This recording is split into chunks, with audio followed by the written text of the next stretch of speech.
This video was possible with the help of the Wolf of YouTube. Enjoy!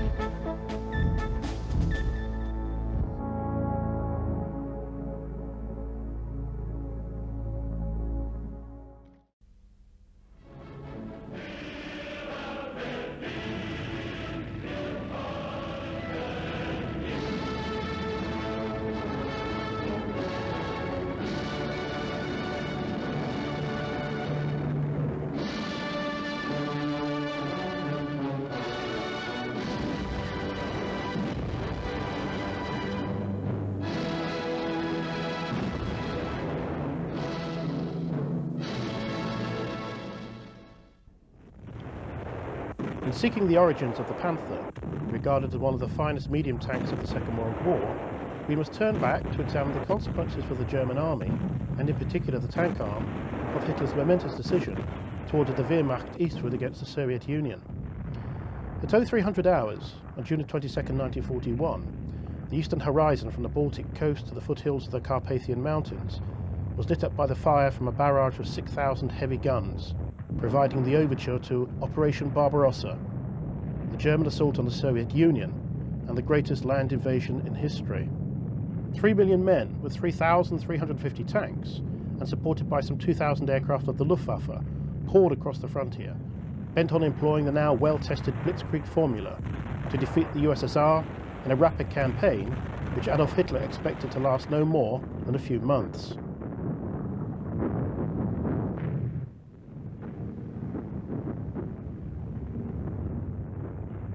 The dictator of Nazi Germany viewed the Soviet Union with derision, claiming its image as a powerful modern state was a sham.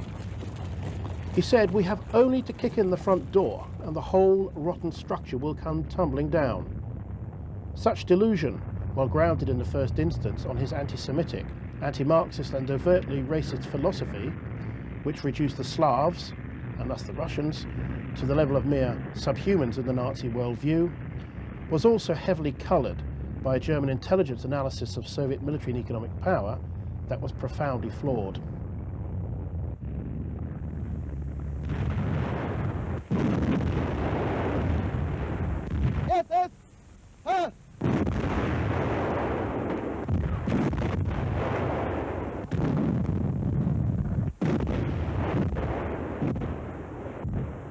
This analysis, which underlay German planning for Barbarossa, was remarkable more for what it did not know about this new enemy than what it did. Thus, numbers of aircraft and tanks in Soviet service were not known, figures proffered being mere guesses. Little was known of the Soviet order of battle, or of the detailed organisation of Soviet military formations, nor had the Germans any inkling of the profound changes wrought on Soviet industry by the five-year plans, and thus of the potential of the USSR to fight a prolonged war. In short, the German armed forces had plunged into war with the Soviet Union, sustained only by the unsubstantiated conviction that the Red Army was not fit to engage in a modern conflict and would be unable to defend itself against the most modern and effective war machine in existence.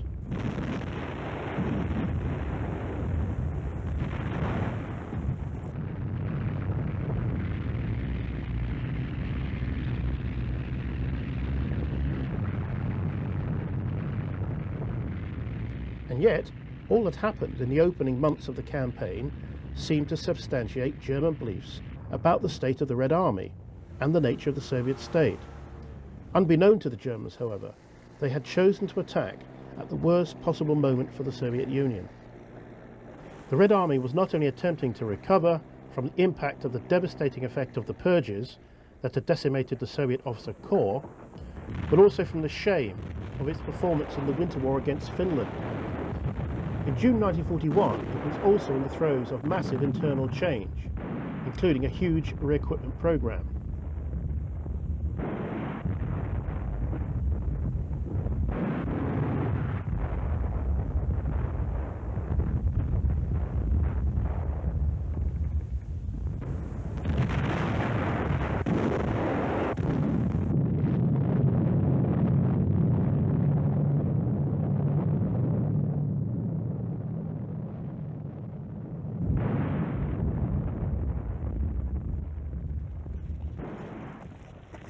Although the German panzer columns tore through the Soviet defences, driving deep into the hinterland and encircling hundreds of thousands of Russian troops in massive pockets within weeks of the opening of the campaign, there were more than a few indications that led many Germans to realise that this new war in the east would be quite unlike that fought the summer before. One officer in the 18th Panzer Division wrote, "There was no feeling, as there had been in France, of entry into a defeated nation. Instead there was resistance, always resistance, however hopeless."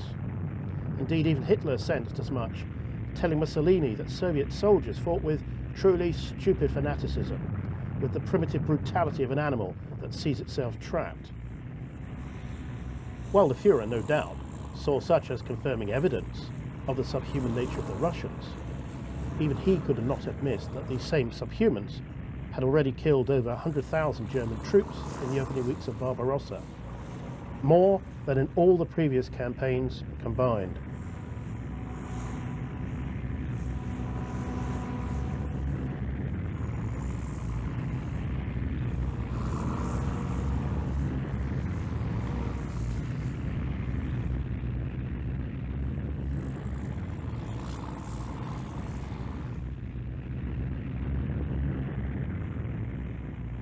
Nor were the Germans oblivious to the seemingly endless numbers of Soviet divisions that made their appearance on the battlefield, only to be fed into the German mincing machine, then replaced by more.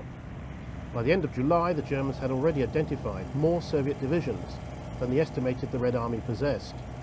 The Soviets were profligate with their manpower, but in the face of the rapidity of the German advance and their unpreparedness to cope with blitzkrieg, they had to trade lives and space for time. Thousands and thousands, then hundreds of thousands of prisoners were taken. One German soldier later recalled, "The earth-brown crocodile slowly shuffled down the road towards us. Prisoners of war, Russians, 6 deep. We couldn't see the end of the column. As they drew near, the terrible stench which met us made us feel quite sick. We made haste out of the way of the foul cloud which surrounded them. Then what we saw transfixed us where we stood, and we forgot our nausea." Were these really human beings, those grey-brown figures, those shadows lurching towards us, stumbling and staggering, moving shapes at their last gasp, creatures which only some flicker of the will to live enabled them to obey the order to march?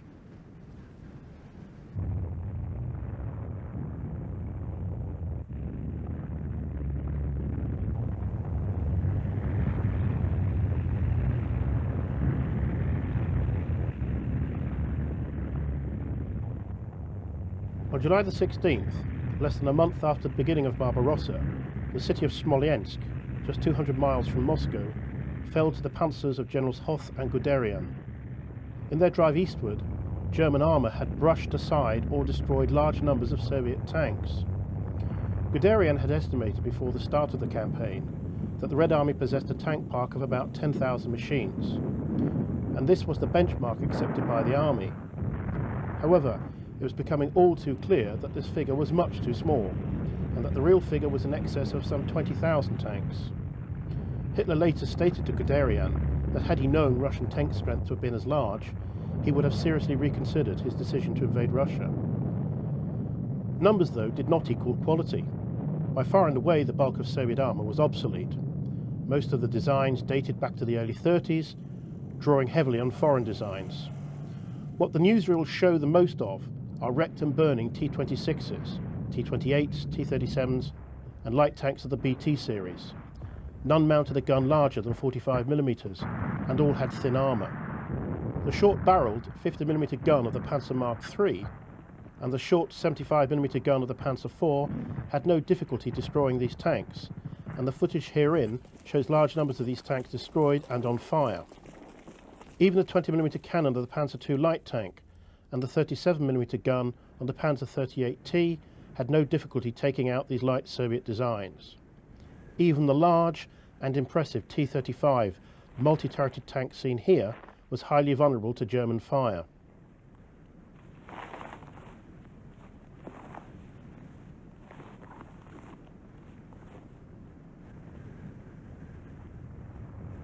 But amid this welter of obsolescence, there were a number of new designs that sent shockwaves through the Panzerwaffe. In the KV-1 and KV-2, the Soviets had two machines technologically superior to any German tank. With armour as thick as that encountered on the British Matilda, and heavy armament as well, in the case of the KV-1, a 76mm gun, and on the KV-2, a 152mm howitzer, these were truly formidable machines. Shells from German tanks bounced off the armour of these monsters. But it was the T-34 that made the greatest impression. Fast, weighing some 26 tons, with well-sloped heavy armour, and carrying a 76mm gun, it came as a revelation to the German tankers. Luckily, it was only available in small numbers and poorly employed. The T-34 being examined here is the earliest model, coming off the production line in 1940. As in France, when dealing with the heavily armoured British and French tanks, the 88mm flak gun was found to be able to deal with the new Soviet tank designs.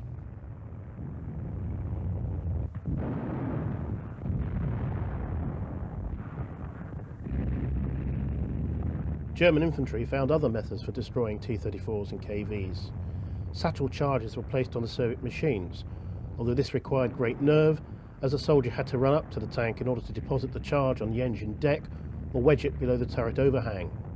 Such methods were quite often the only fallback in the absence of an effective anti-tank gun, the 37mm gun proving totally useless, as it was unable to penetrate the Soviet tank's armour. It was only with the launch of Operation Typhoon, the German offensive to capture Moscow, in late September 1941, that the T-34 became a real threat to the panzers. With the onset of the Rasputitsa, the period of rains before the start of winter, and which turned Russian roads into quagmires, the German panzers sank up to their axles because of their narrow tracks, whereas the T-34 coped with the conditions because theirs were much broader. At Medzensk on the 4th of October, T-34s operated in large numbers for the first time, inflicting heavy casualties on the Panzer IIIs of the 4th Panzer Division. Guderian was later to comment that it was at the Battle of Medzensk that for the first time the vast superiority of the T-34 became plainly apparent to the Germans.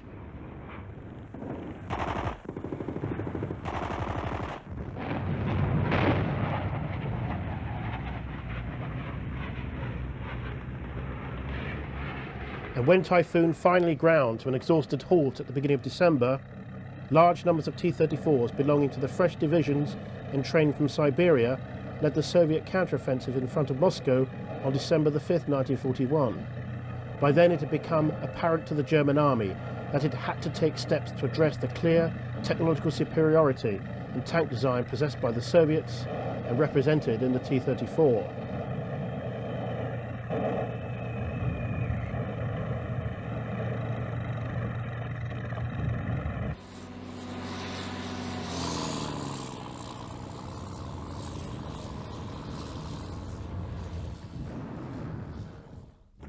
In October, a Panzer Commission met with General Heinz Guderian at Orel in Russia to consider ways of responding to the T-34, in addition to continuing development of the heavy Tiger tank.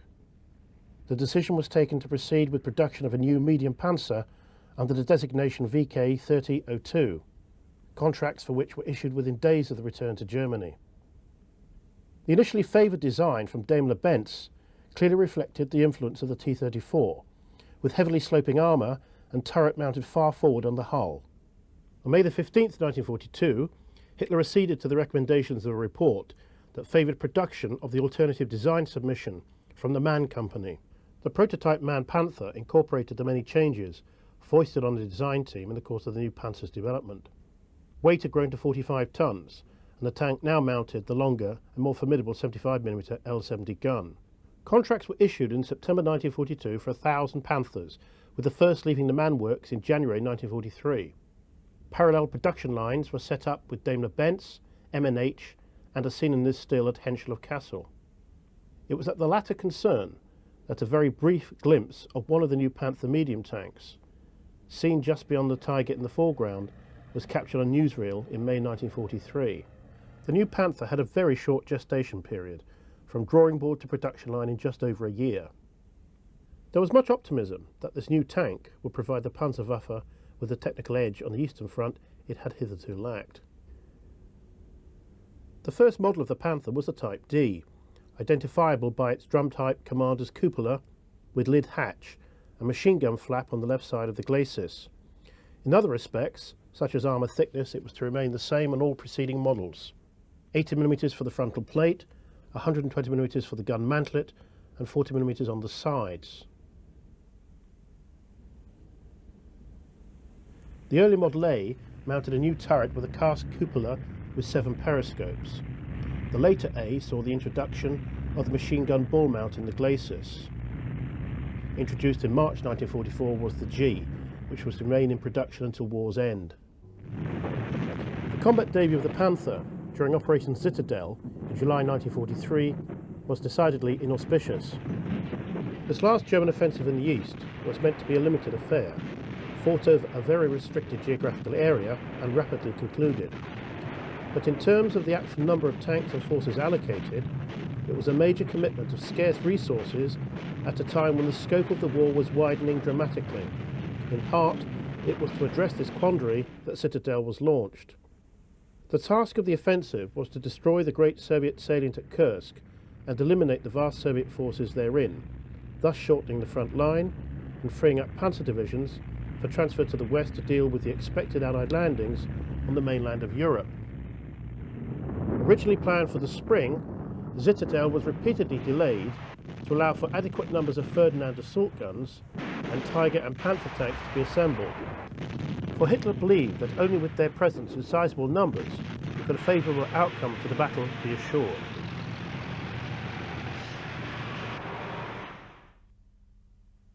No footage exists of the approximately 200 Panthers committed to the offensive. Organised into tank battalions 51 and 52, and under the command of Major von Lauchert, the Panther Regiment was subordinated to the Grossdeutschland Division during Citadel. On paper, the Panther Regiment represented the most powerful armoured unit at Kursk, but its effectiveness was to be severely inhibited by its premature commitment to battle.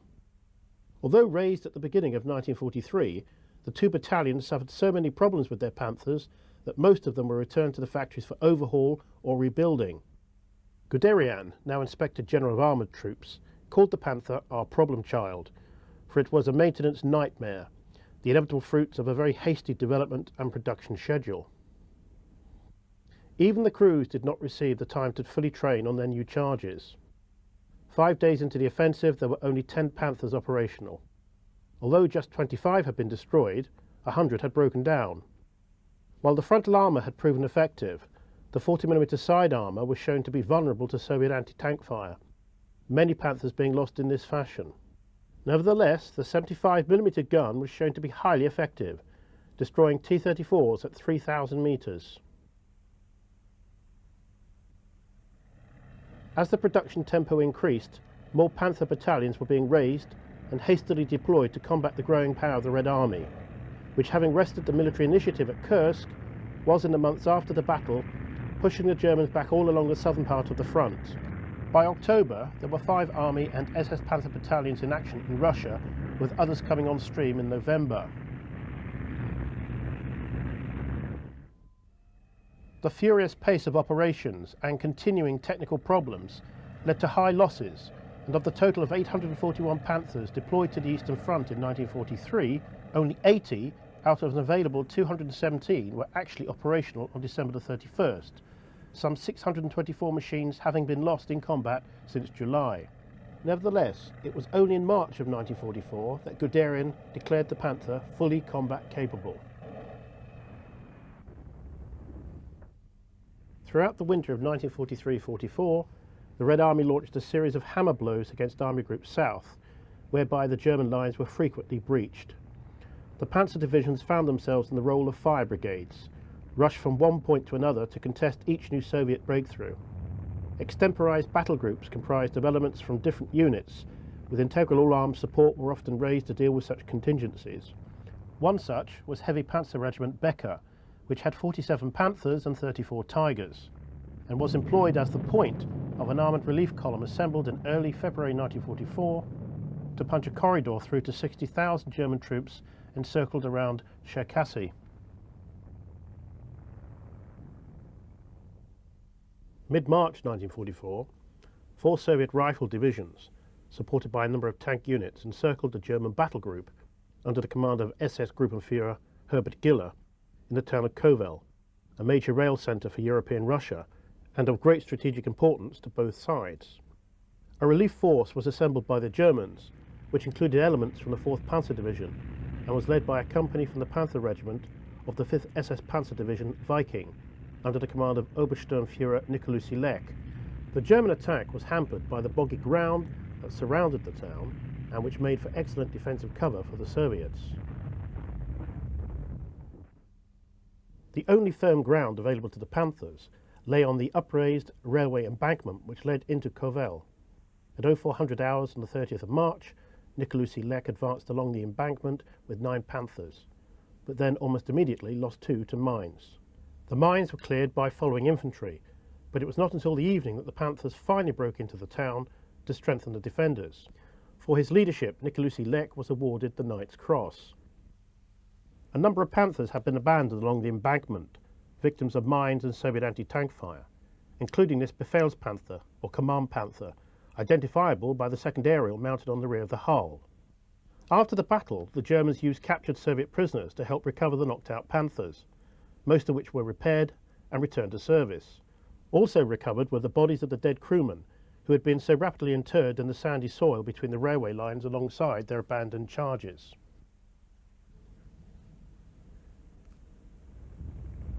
Kovel was finally relieved on April the 5th by a further attack involving Panzer IVs and assault guns from the 3rd Panzer Division, along with other Panthers from Viking.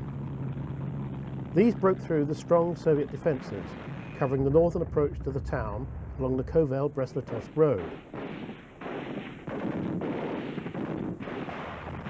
Anti-tank positions were destroyed and overrun, and Soviet tanks, including American Shermans supplied under Lend-Lease, were knocked out on the drive into the town.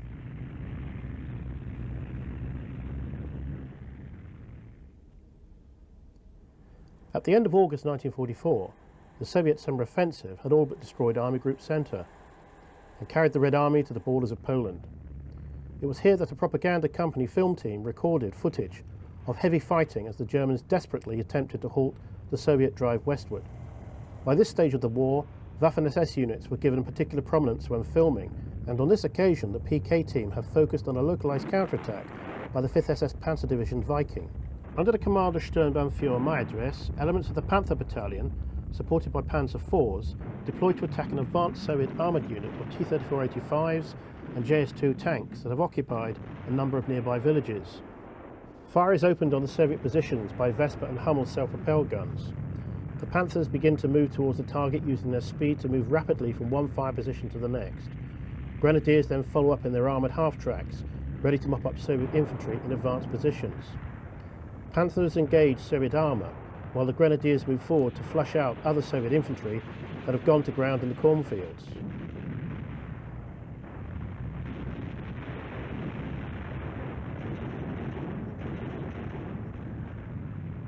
As the infantry advances through the first burning settlement, SS Gruppenführer Giller, commander of the 4th SS Panzer Corps that carries his name, holds a rapid orders group to determine the next objectives of the unfolding attack.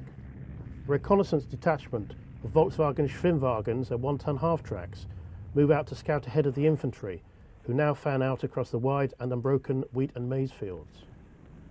Half-tracks follow up advancing Panthers, who roam across the fields completely devoid of any cover. It is the measure of the secondary role played by air power on the Eastern Front that German armour could still operate in this fashion, underneath a sky empty of Soviet aircraft, while far away in Normandy, such an operation would have caught the immediate attention of Allied fighter bombers.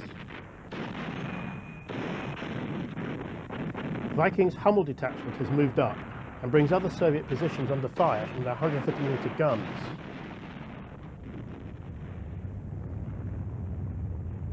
Panther commanders now scan the next village to determine targets and tactics. Fire is then opened, and shortly thereafter Viking Grenadiers enter the village to find a large number of destroyed and fiercely burning T-34-85s and JS-2s. The latter was a heavy tank introduced in the spring of 1944. Its 122mm gun was one of the few weapons that could easily penetrate the frontal armour of the Panther. But the very high muzzle velocity of the 75mm L-71 gun still allowed the Panther to effect a first-round hit and penetrate the turret armour of the Soviet heavy tank at 800 metres. As this distance was clearly a long way within the range of the Russian tank's heavy gun, other factors such as training, the quality of German optics and command and control procedures went into play in order to bring about the sort of results seen in this footage.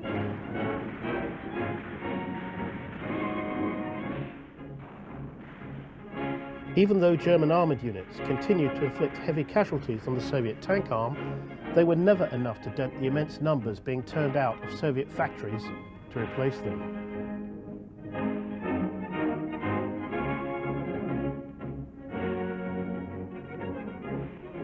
Further to the north, the 3rd Panzer Army, having been pushed back into Latvia and Lithuania by the 1st and 2nd Baltic fronts, was engaged in fierce defensive fighting.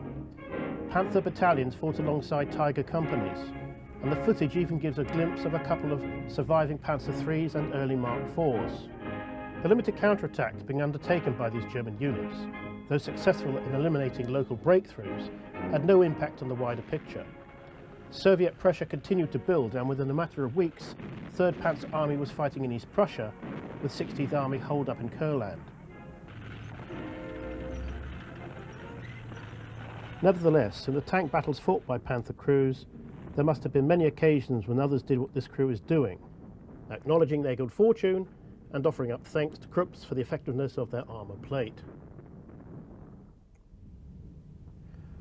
On the 6th of June 1944, the long-awaited Allied invasion of Europe took place with virtually unopposed landings on the coast of Normandy. Under a massive air umbrella, the Allies managed to land 150,000 men and 500 tanks by day's end. Rommel's insistence that the invasion could only be defeated on the beaches vanished in the absence of a strong panzer force in proximity to the Normandy coast. This in turn the consequence of a squabble within the High Command in the west as to where the panzer should be stationed, as well as reflecting the long-held view that the Allied landings would take place in the Pas-de-Calais.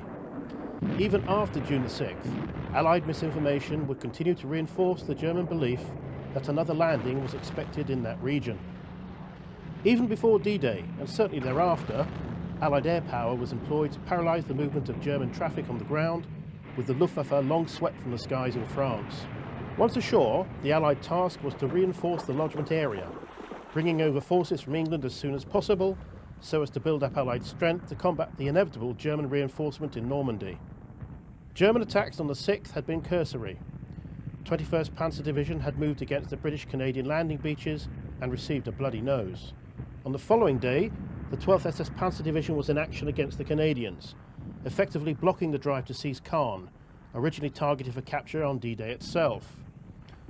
Ultimately, the battle for Caen would become the linchpin for the wider Battle of Normandy. As Allied forces moved inland off the beaches, they rapidly came up against one of the intractables of the campaign, and to which little or no thought had been given in the planning stage of the invasion. If the Normandy beaches were chosen for their suitability for mass landings, the countryside inland from the beaches was ideal for defence. The hundreds of small fields, divided by centuries-old, high-banked and almost impenetrable hedges, punctuated by copses and small forests, known to the locals as the bocage, made forward movement in the face of a spirited enemy extremely difficult.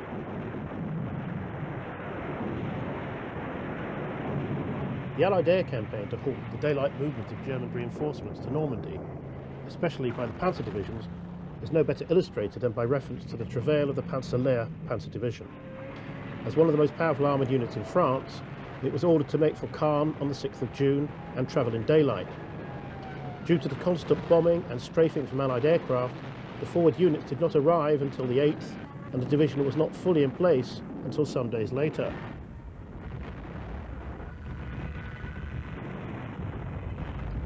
This experience was to become a common one, with divisions forced to travel at night and lay up in forests or under the trees in the daytime.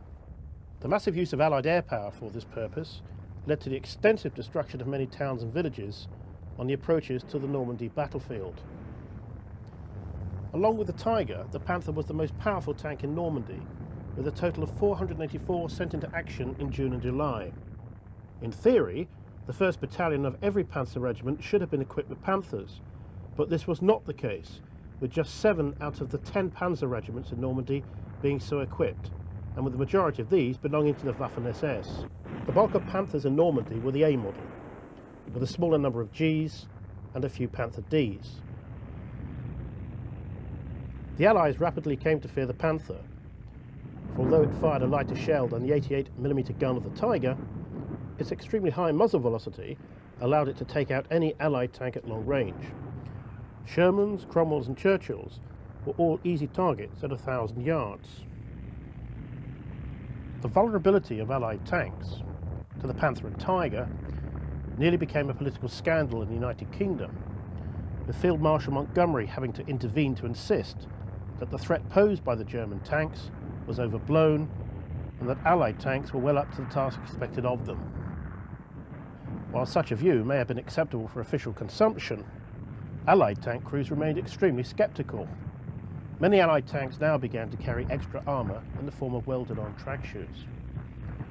It was however discovered that a Panther could be killed by getting close enough to get in a shot on the lower part of the gun mantlet. The tank shell would then ricochet downward to break through the thinner hull top armour above the driver and machine gun operator. American tankers also discovered that a shell ricocheting off the ground in front of the Panther might penetrate the lower hull armour. As both these methods required the Allied tank to get well within the Panther's gun range, it took a brave crew to attempt such a tactic.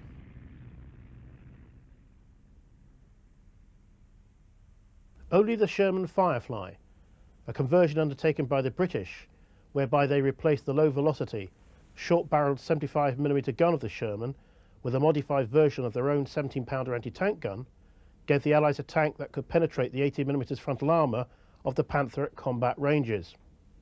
Fireflies were issued on the basis of 1 per troop of 4 Shermans. Naturally, Panther commanders attempted to target the Fireflies first in any British tank attack, the long 17-pounder barrel being a unique recognition feature. Tank crews often tried to disguise this so as to render the tank less obvious. Fireflies were successful in destroying Panthers, as is seen in the still of a knocked-out Model A in the Odon Valley. Until the arrival of the American M26, with its 90mm gun just before the end of the war, the Firefly remained unique in its ability to take on and kill the big German cats.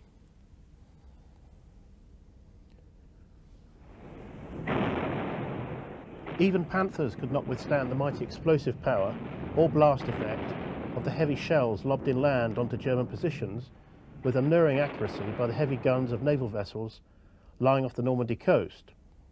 With calibers ranging up to 16 inches, the effect of one of these shells falling alongside a Panther was enough to flip the 45-ton Panzer onto its back. Movement of German armour was very often targeted by such means, with similar results. Fighting among the hedgerows was very much the opposite of the conditions for which the Panther was designed. The difficulty in moving in daylight meant that tanks in effect functioned as mobile pillboxes. In such circumstances, the smokeless powder and very low muzzle flash of the Panther made it difficult to spot to oncoming Allied armour. Throughout the fighting in Normandy, most footage shows Panthers very heavily camouflaged, with masses of foliage covering the machines. Indeed, the skillful provision of such became quite literally a matter of life and death for all Panthers in Normandy.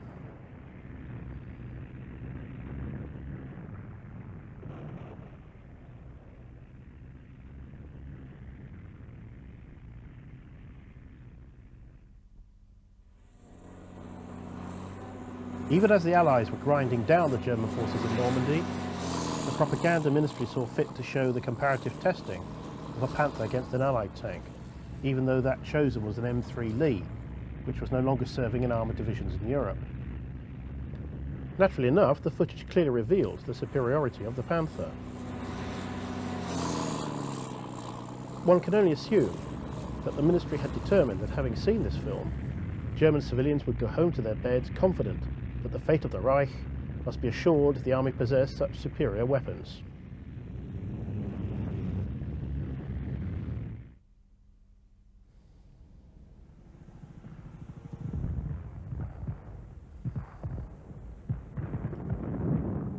German veterans of the Normandy campaign always recalled to their horror the overwhelming impact on ground operations of Allied fighter bombers.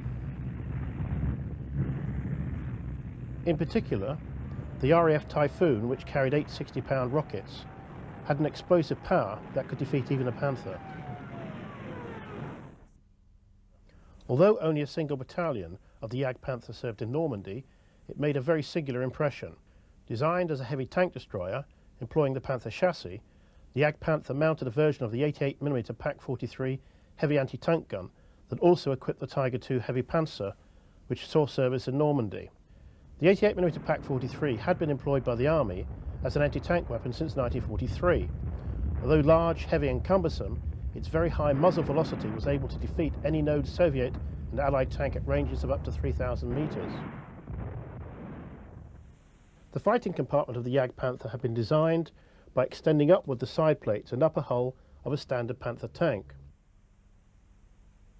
Just 392 were produced in total, supply never being able to meet demand. Footage of these vehicles is very scarce, this Jagdpanther being filmed on the Oder in 1945.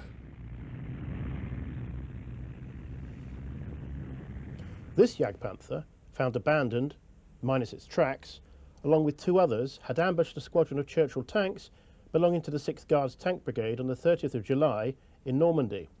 Within the space of a few minutes, 10 Churchills had been knocked out.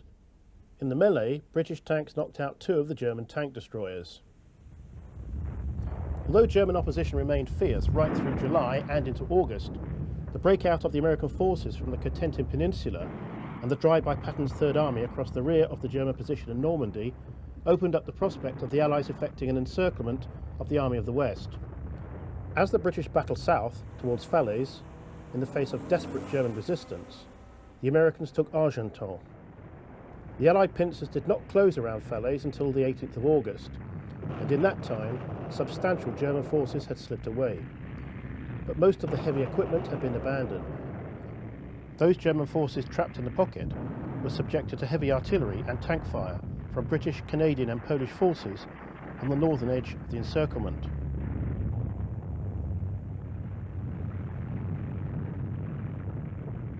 To the south, American forces delivered their own heavy bombardment. The Germans, however, continued to offer heavy resistance.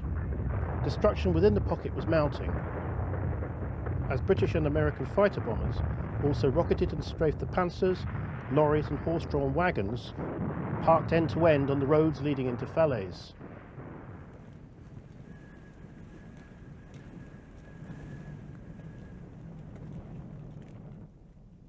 Very few of the Panthers survived the destruction, and their fate, as abandoned, smouldering and blackened hulks, was recorded by Allied cameramen after the surrender of the German forces in the pocket.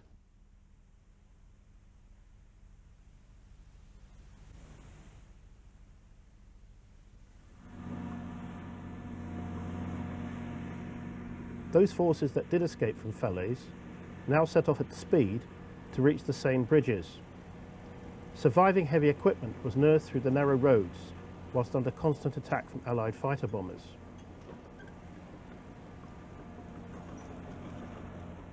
A few Panthers, and these Jagdpanthers of Battalion 654, escaped the pocket, but having reached the river, discovered that Allied aircraft had already destroyed the bridges, able to carry the weight of their heavy armoured vehicles. They were thus unable to cross. Only light vehicles could be taken across on the rafts, or use the hastily constructed pontoon bridges. In such circumstances, the tank crews had little choice but to blow up their machines. It is only towards the end of the war that footage of the Panther in action becomes more common on newsreels. This is both a reflection of the greater number of these Panthers in service by this time, and a marked decline in the numbers of Tiger Is and the very small number of King Tigers serving in the heavy tank battalions. These units had formerly been of particular interest to the propaganda department, as there had been a deliberate policy of depicting them to the German public as elite units. These Panther A's are some of the 60 on strength, with the Hermann Göring Panzer Corps when filmed in combat sometime between the 15th of October and the 4th of November 1944, when the Red Army launched its invasion of East Prussia by a thrust between the towns of Gumbinnen and Goldap. The German response was to launch a limited concentric counterattack to seal off the Soviet drive into the East Prussian hinterland, with the Hermann Göring Corps and the 39th Panzer Corps thrusting into the flanks of the 11th Guards Army. In conditions of local air superiority, Luftwaffe Stukas proceeded to bomb the advancing Soviet armour, with the Panthers following with their own attack. While it is clear the Panthers inflicted heavy losses on the Russians, it must always be borne in mind that it was a feature of the propaganda function of newsreels that the PK camera teams never showed any destroyed German armour or dead German soldiers. Following the Soviet invasion of Romania by the forces of the 2nd and 3rd Ukrainian fronts in August 1944, the limited armoured forces available to the Germans fought desperately in the face of the overwhelming strength of the Red Army. The destruction of the German 6th Army opened up the whole of Romania and the Hungarian plain to the rapidly advancing mobile forces of the Russians. The blunting of localised Soviet thrusts by Panther units could not, in the end, have any major impact on the wider picture, whatever the particular technical skills displayed by the crews in bringing them about. Throughout the late autumn of 1944, Panther units belonging to the 4th Panzer Army in southern Poland were in almost continual action against the ever-advancing Soviet forces. Almost all footage from this period reflects the continual cycle of retreat, regroup, and limited counterattack to seal off local breakthroughs. If the Panther had a swan song on the Eastern Front, then it lay with those that participated in the series of aborted German attacks around Lake Balaton in Hungary between February and March of 1945. On the 18th and 19th of September 1944, units of the 5th Panzer Army, which was but a pale shadow of the strength implied by its designation, was directed to attack and seize the town of Lunéville in the Moselle River in eastern France, in order to stop the advance of Patton's 3rd US Army towards the German border. The few Panthers available for the attack, mainly Model Gs, came from the 112th Panzer Brigade.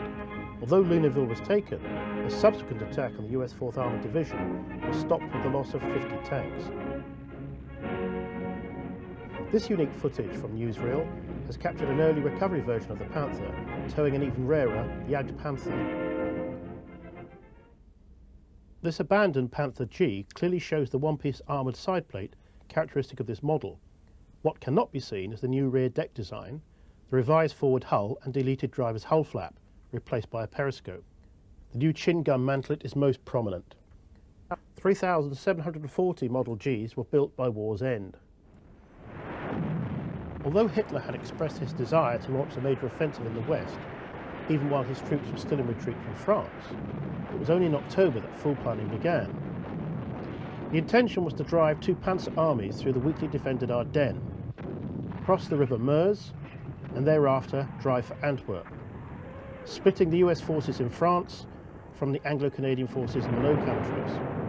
This, Hitler believed, will force an Allied evacuation from the continent. Priority in the supply of all new Panthers was given to those units allocated to take part in the offensive. On December the 15th, the day before the offensive began, Panther strength stood at about 400 machines, out of a total of 1,200 tanks to be employed in the attack. Shortly after the opening of the offensive, given the somewhat prosaic title Autumn Mist, but better known to posterity as the Battle of the Bulge, 6th SS Panzer Army and 5th Panzer Army both reported early gains, as it was clear that the Allies had been taken by surprise. But progress rapidly slowed in the face of very poor conditions. Narrow, icy roads, fog and heavy snow, as well as stiffening resistance from American troops. By the 24th of December, 5th Panzer Army was making fair progress in the south, but further advance westward was hamstrung by a tenacious American defence at the town of Bastogne, which refused to surrender. On the 26th, a relief column from the US 3rd Corps relieved Bastogne. Von Rundstedt had already wanted to call the offensive off, but Hitler refused, and by the 28th, the German momentum was spent. Tanks were running out of fuel and being abandoned. The wooded countryside of the Ardennes, with its opportunity for using cover, making it easy to stalk tanks, which is what many American tanks and tank destroyers did, was not the best environment for the Panther, which could not use its long-range gun to best effect.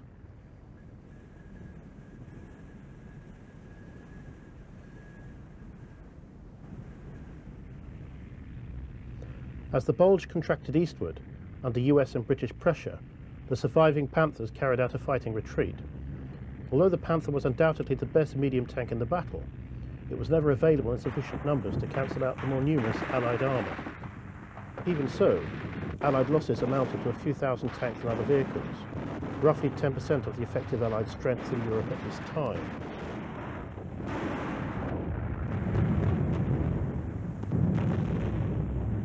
In early January, with improving weather, the Allied fighter bombers were out in force and Panzer losses increased. By the time the offensive was closed down, nearly 200 Panthers had been written off to all causes. Total German losses in the Battle of the Bulge amounted to about 600 tanks.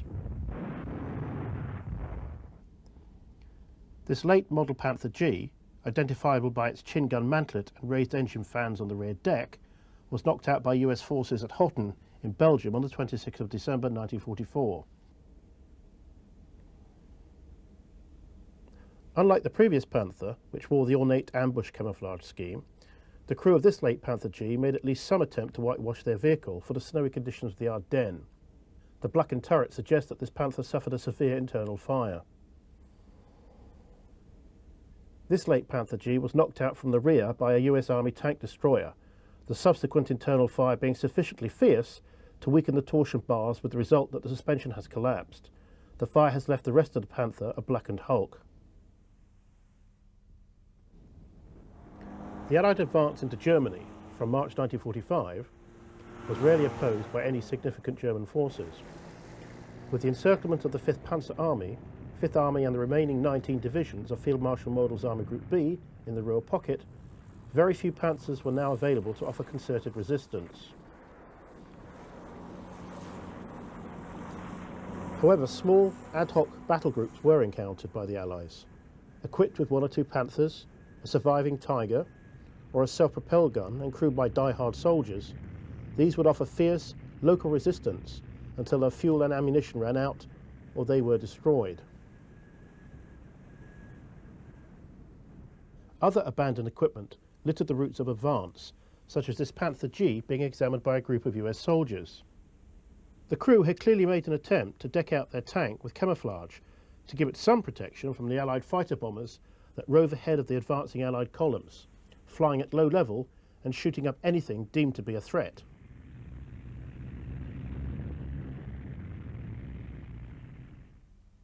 Here a late model Jagdpanther, based on the Panther G chassis, has been knocked out by a US Army M36 tank destroyer. The M36, mounting a 90mm gun, was one of the few Allied vehicles that could penetrate both the frontal armour of the Panther and Jagdpanther. One of the very rare Panther variants encountered by the advancing Allies was a late model Panther G using the steel road wheels derived from the Tiger II. The fire in this Panther has evidently collapsed the torsion bars, leading to the pronounced droop at the rear of the tank.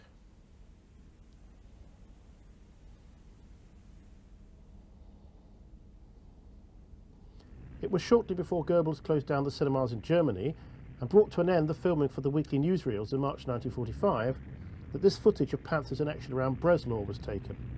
All are late model Gs and are painted in an unusual camouflage scheme. Supported by grenadiers and half-tracks mounting triple 30mm cannon, the Panthers advanced to engage oncoming Soviet armour. One Soviet tank, probably a T-34-85, has been engaged and destroyed at fairly close range.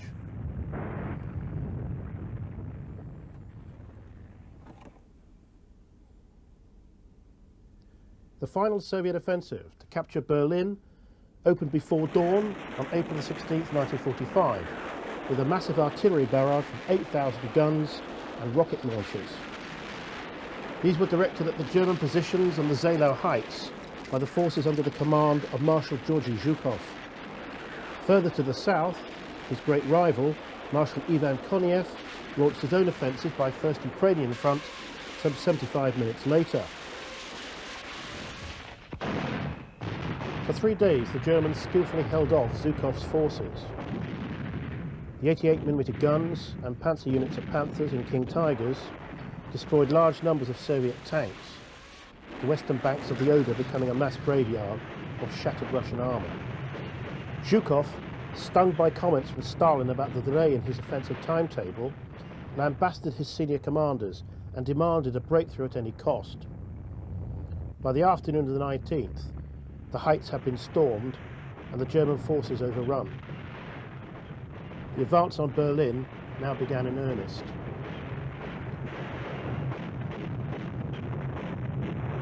Overhead, the Red Air Force pounced on the retreating German columns, streaming back towards Berlin.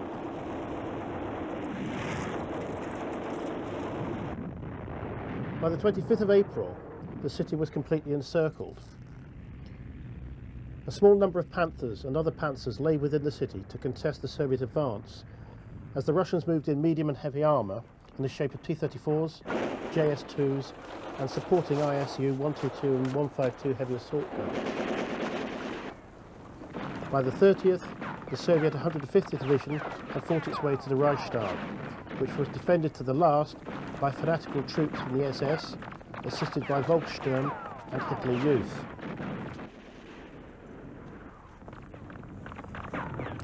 At 22:50 hours, a small party of Soviet troops scaled the stairs to the roof of the Reichstag building and unfurled the flag in symbolic triumph for the USSR's victory over Nazi Germany.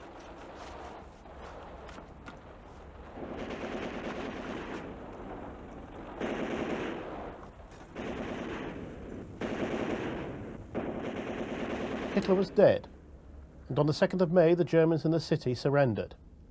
Berlin had fallen.